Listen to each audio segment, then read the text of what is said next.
All right, so, oh, dark, sorry.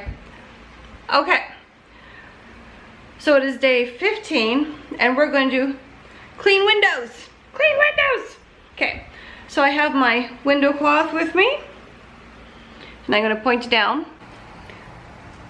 Okay, so I have my window cloth with me. I have the window mop head right there, attach that mop there. And then I have the squeegee right there. We're gonna go outside and clean the outside of the windows first. So let's go. Okay, so we're gonna take the mop head and I'm hoping it's gonna clean the window. I'm hoping I don't have to come back and spray it with the calcium cleaner or the descaler, but we'll see.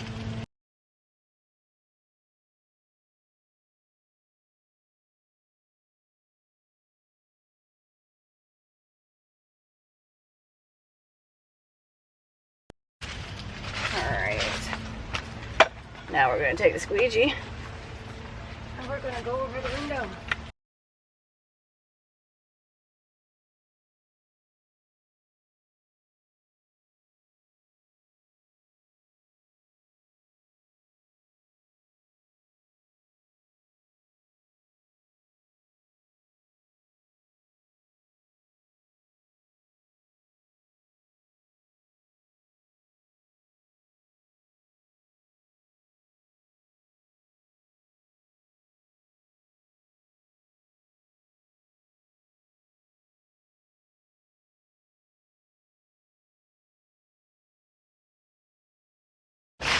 Okay, I'm gonna go finish cleaning the rest of the outside windows and then we'll be back to do the inside.